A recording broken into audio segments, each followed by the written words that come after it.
Iniciamos el debate en Razón de Estado. Hoy queremos discutir sobre una noticia pues, que ha impactado a la sociedad guatemalteca, como es la recaptura de Gustavo Alejos y que tiene que ver mucho con la elección de las Cortes que se está llevando actualmente en el país. Para esto tenemos a tres invitados, a Philip Chicola, Goyo Saavedra y Edgar Ortiz, los tres reconocidos analistas. Philip, iniciamos contigo.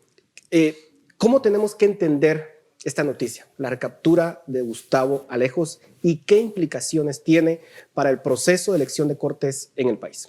¿No le pasa a usted que cuando visita mucho un lugar y se ha conectado a la red de internet, de Wi-Fi, se le conecta automáticamente a su celular el Wi-Fi? Yo creo que a Gustavo Alejos ya se le conecta automáticamente cada vez que lo llevan a Torre de Tribunales. Este es su sexto caso. Gustavo Alejos, a ver, en esta historia de la captura del Estado, yo creo que Gustavo Alejos representa como el gran pulpo de la captura del Estado, porque su nombre aparece recurrentemente en diferentes tramas de corrupción y cooptación del Estado. Lo vimos involucrado en corrupción en la compraventa de medicamentos en el Seguro Social, en el financiamiento ilícito a la campaña del Partido Patriota del año 2011. Luego aparece vinculado a una trama de lavado de dinero del caso Transurbano. Aparece también vinculado a el financiamiento ilícito y no registrado, porque hay de los dos, del partido UNE de la campaña 2015.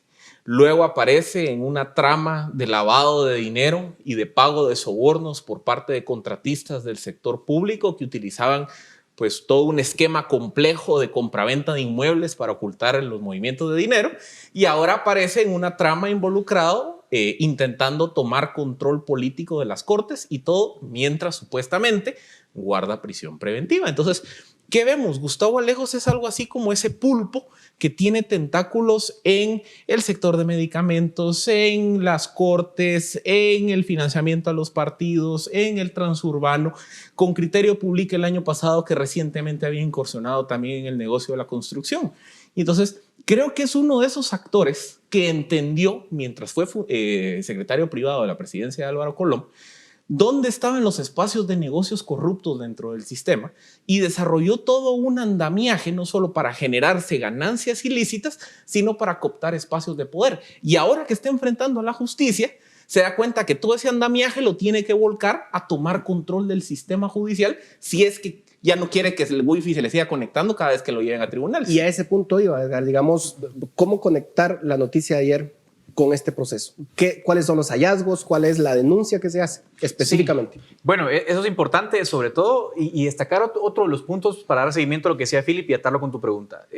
Ya el conflicto que hay interno en la UNE, también lo señalan a él de ser el artífice de la nueva junta directiva. Es decir, los diputados de la UNE que se van con el oficialismo probablemente vienen, digamos, imbuidos por alguna influencia de Gustavo Alejos. O sea, él sigue manejando los hilos también adentro del Congreso. En este caso estamos viendo que hay un hecho que resaltar.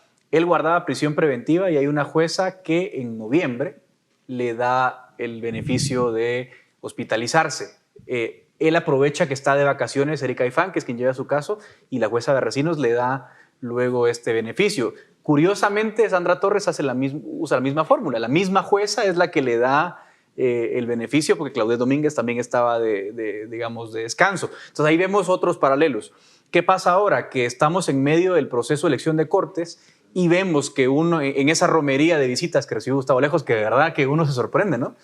Por la cantidad de personajes que van. Hay concretamente 2 comisionados de las comisiones de postulación, uno de cada una, uno que está en la Comisión de Salas de Apelaciones y otro en la de Corte Suprema de Justicia. Lo van a visitar en medio proceso. Esto ya genera una sospecha muy grande de que hay una influencia de Gustavo Alejos en este proceso de elección de Cortes. Hay otros personajes que no están directamente en las comisiones de postulación, pero que sabemos que tienen una influencia en el proceso. Hablamos de Juan Carlos Godínez, hablamos de Estuardo Gálvez, el rector de la USAC. Entonces hay demasiados indicios como para pensar que parte de estas reuniones que celebra Gustavo Alejos están relacionadas con el proceso de elección de Cortes. ¿Y esto está documentado? ¿Hay videos al respecto? Sí, está documentado, hay videos, hay fotografías a las placas de los vehículos que van a visitar.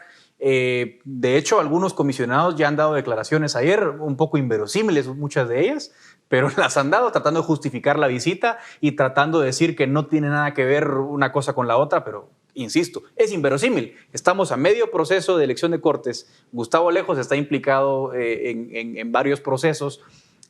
Lo visitan justamente en ese ínterin, luego se dan las votaciones.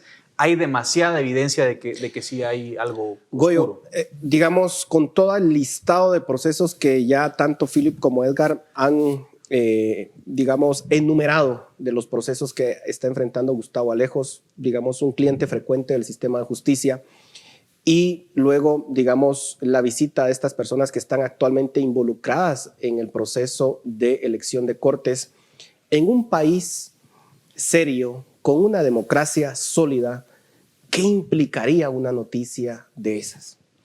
Y lo tiene que implicar también para una democracia en construcción como la nuestra. Lo que ocurre aquí es que en un esquema donde conocemos de la cooptación del Estado, donde ha sido denunciada, donde ha sido demostrada en distintos casos perseguidos, este hecho de Gustavo Alejos lo que pone es que la república en sí o la concepción de que aquí puede construirse un esquema republicano está completamente amenazado. Si un perseguido de la justicia tiene la capacidad de seleccionar jueces para que lo blinden de sus procesos legales y dentro de eso puede generar redes que impliquen a quienes están encargados de preseleccionar esto y además tiene controlado el Congreso de la República para definir qué cortes van a hacer, sencillamente todas nuestras libertades, todos nuestros derechos, toda nuestra propiedad está amenazada por un individuo que está rompiendo el esquema republicano y democrático de nuestra sociedad. Entonces es una amenaza constitucional y es una amenaza de la posibilidad aquí de construir a futuro un futuro que genere esperanza en una vía republicana y democrática.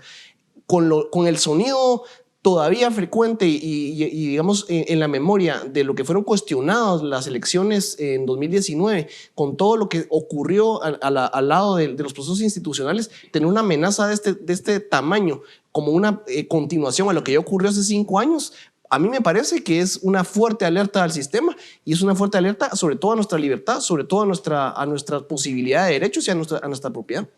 Philip, para el ciudadano común, porque muchas veces también cuesta entender la relación de este hecho con la vida cotidiana. O sea, ¿cuál es el efecto para un ciudadano de una noticia como esta? Que se evidencia que la justicia en Guatemala tiene un precio, porque al final lo que estamos viendo aquí es que el proceso de designación de las altas cortes del país, Corte Suprema de Justicia y quizá más peligroso, salas de apelaciones. ¿Por qué más peligroso? Porque las salas de apelaciones conocen en segunda instancia todos los procesos de familia, civil, penal, laboral, lo que se le ocurra. Eventualmente todos los casos van a dar a sala de apelación. Y entonces, si los magistrados que van a ocupar esos cargos en la Suprema o en salas de apelaciones son designados mediante tramas en donde hay, por ejemplo, operadores de partidos políticos que quieren poner a su gente, operadores de bufetes de abogados que quieren poner a su gente, operadores de personajes que están vinculados a proceso penal, Gustavo Alejos, que quieren poner a su gente. ¿Qué me dice esto? Esto es un mercado en donde en lugar de estar designando a los mejores jueces y magistrados que van a ir a velar por una justicia independiente, imparcial, aquí lo que hay es una serie de fuerzas políticas, económicas, gremiales, que lo que quieren es poner a sus magistrados para que el día de mañana esos magistrados vayan a resolver favorable a sus intereses. Entonces, ¿qué pasa? Están comprando impunidad. Comprando impunidad en el caso penal, pero por ejemplo en el caso civil, yo tengo un litigio con Edgar, resulta que yo contrato el bufete de Goyo, que ellos intervinieron en poner a uno de los magistrados de apelaciones y entonces me van a resolver favorablemente a mí. ¿Por qué? Porque él se convirtió en un operador del sector justicia y eso pasa en lo civil, en lo laboral, en lo mercantil, en fin, se vuelve no solo impunidad para alguien como Gustavo Alejos, sino que se vuelve un mercado en donde si yo contrato al bufete que colocó a ese magistrado en un espacio de poder, voy a tener una resolución hecha a mi medida. Y ahí terminamos de romper todo el concepto de una justicia independiente e imparcial. No, y eso es importante. Hay otro detalle aquí. Recordemos que en sala de apelaciones, por ejemplo, nada más para que la población lo visualice, hay una serie de 90 magistrados que son suplentes de salas. Muchas veces estos magistrados, como son suplentes, no tienen obligación de no ejercer la profesión. Tienen su bufete activo, son magistrados suplentes. Luego, a la hora de un problema, un cliente contrata ese bufete, ese magistrado literalmente sube, firma la resolución y se convierte en una cuestión perversa. Y esta, digamos, denuncia de hoy tiene que ver con todo ese esquema de colocación. Quizá lo lamentable es que no aprendamos de la historia, porque no estamos hablando de que sea la primera vez que vemos algo así. Hay un caso que deja CICIG de comisiones paralelas, hay una denuncia que quedó del proceso 2014, donde también tenemos evidencias bastante claras, claro, condenas y condenas en juicio y evidencias claras de que en 2014 circuló dinero para la elección de magistrados de la actual magistratura. Y sigamos a 2009 y habían empezado también las denuncias. Recordemos que en 2009 hay un gran bochorno, porque el Congreso elige a la Corte Suprema de Justicia y resulta que 3 magistrados habían sido señalados de diversos, digamos, hechos irregulares, no delictivos, pero sí algunas irregularidades, y tienen que renunciar, ya nombrados 3 magistrados, y tienen que volver a designar a otros 3 que le sustituyan. O sea, ya estamos viendo que el modelo está absolutamente caduco, que ya son 3 elecciones seguidas en las que vemos lo más podrido del sistema operando a plena luz del día, y además parece que nadie dice nada. ¿Qué procede? Digamos, ¿hay forma de que este proceso pueda ser reiniciado ante un hecho tan escandaloso como este?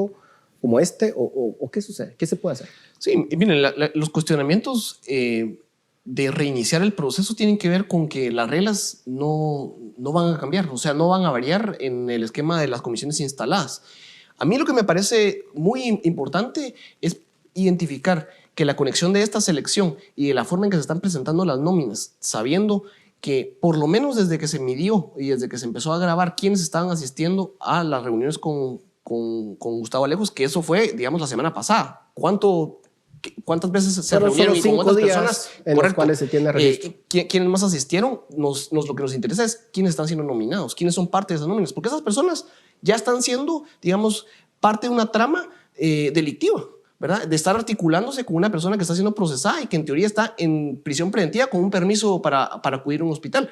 Eso hace que ya no sean idóneos. Eso hace que esa idoneidad rompa con la posibilidad de tener una nómina integrada y de que esa nómina puede discutirse en el Congreso. Entonces, el proceso hoy, como está cerrado, en mi opinión, ya no es legítimo.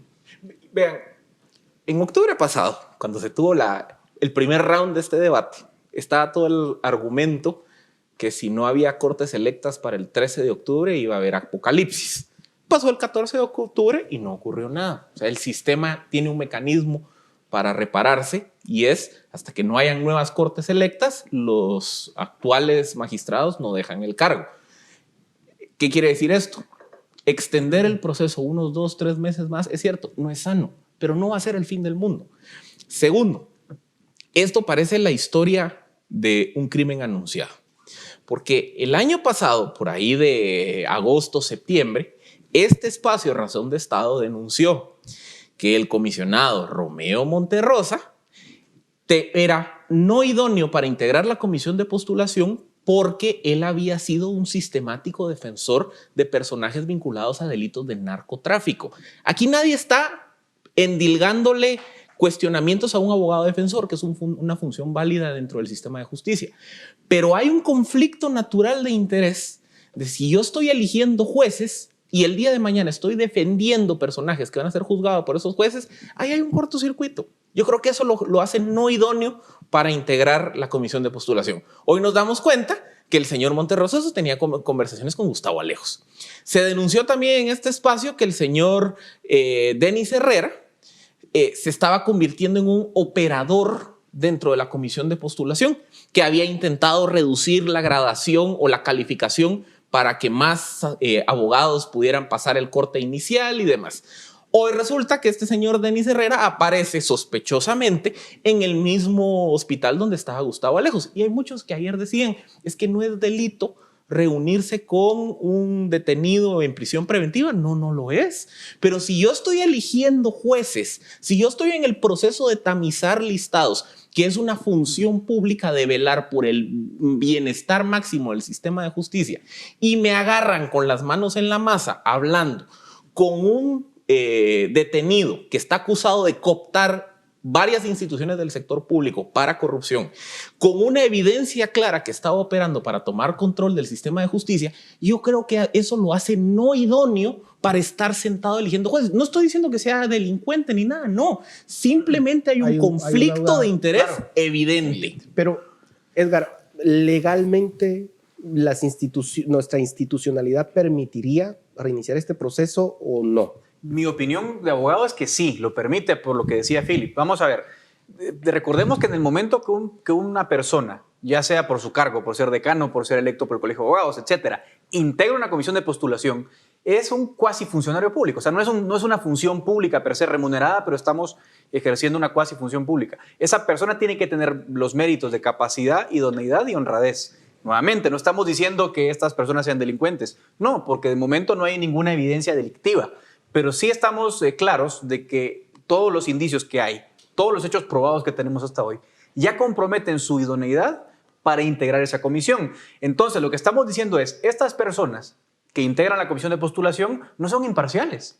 Y si no son imparciales, no puede darse como válido, de acuerdo a los cánones y estándares que la propia Constitución de Guatemala exige. No se pueden tomar como imparciales y como válidos para decir, ok, la selección que ellos hicieron de la nómina que enviaron al Congreso es correcta. Entonces, si no es correcta esa decisión, el deber para mí en este momento es impugnar el actual proceso y decir, miren, esas personas por no ser idóneas, no puede ser válido el proceso, hay que retrotraerlo, hay que volver a pedirle a la Corte que estas personas se excusen de integrar la comisión de postulación, que los reemplacen nuevas personas y que otra vez se vuelva a dar el proceso de selección para que nos garanticemos de que esa nómina sea lo más imparcial posible. Y esto tiene que pasar a la Corte de Constitucionalidad. Sí. Luego, en el Congreso, ¿qué pasaría? Digamos, obviamente corre el tiempo y estos listados, si no pasa nada, llega al Congreso. ¿Qué pasaría ahí con todo este proceso, digamos, tan cuestionado que tenemos actualmente? Sí, y es que lo que yo veo pervertido es que la comisión siga operando en un proceso mecánico como que no ha ocurrido nada y tiene que cumplir con una función que está en contrarreloj. Eso digamos, no podrá estar en la parte normativa, pero la norma se aplica en hechos concretos y la Constitución lo que busca es construir valores y defender algunos principios clave para nuestra constitución de sociedad, y uno de ellos es la independencia de justicia, que está enmarcada en el ámbito de construir una república. Si eso se está rompiendo por actos perversos de este tipo, ese proceso tiene que llamar la atención de poder enmendarse. Y la primera enmienda no tiene que ser de la Corte de Constitucionalidad, tiene que ser las comisiones de postulación, tiene que ser de las presidencias de las comisiones de postulación, que tendrán sus intereses, pero el llamado acá es que están siendo utilizadas por mecanismos de crimen organizado. Y si quieren continuar con ese proceso, están siendo parte del Tendrían que autorregularse en este caso, pero a ver... No, las primeras acciones tienen que venir de ellos, no necesariamente tiene que haber una autorregulación, sino si el seno de las comisiones no está cuestionándose de qué manera votaron sus integrantes, con qué intereses, con qué conflictos de interés lo hicieron, a mí me parece que esa parte es la primera perversión. Llama la atención que esta denuncia haya venido pues, del propio Ministerio Público y que pues, en conferencia de prensa se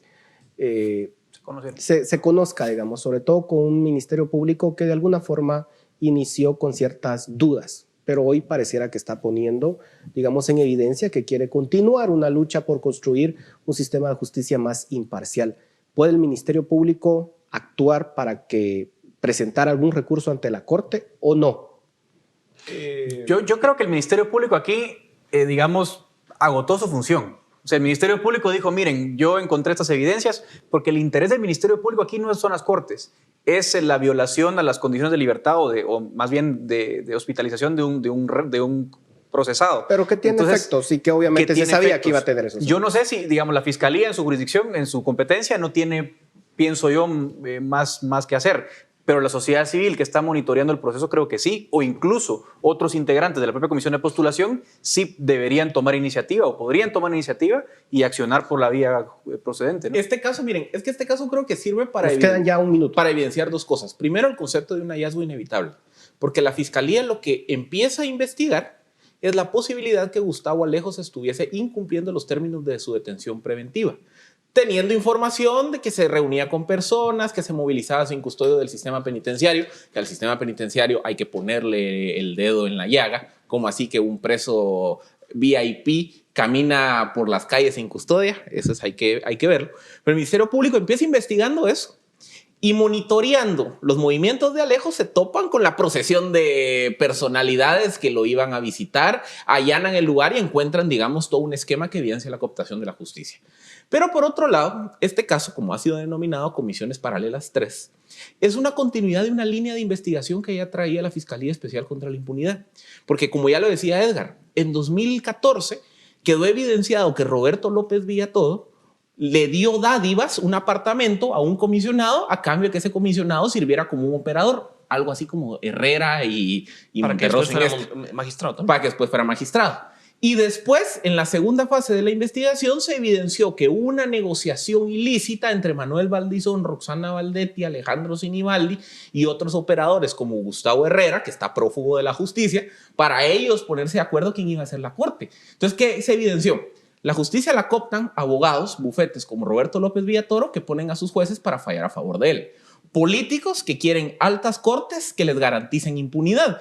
Y ahora, la guinda en el pastel, presos están negociando las altas cortes del país. O sea, ahí es donde creo yo que está evidenciado que este sistema ya caducó. 10 segundos de conclusiones, Edgar. Mi conclusión es una sola. Primero, hay que impugnar el proceso y segundo, hay que discutir ya una reforma constitucional porque el sistema ya caducó nada más. 10 segundos. Definitivamente este es un llamado a actuar cívicamente porque lo que está en riesgo es nuestra república, nuestra democracia.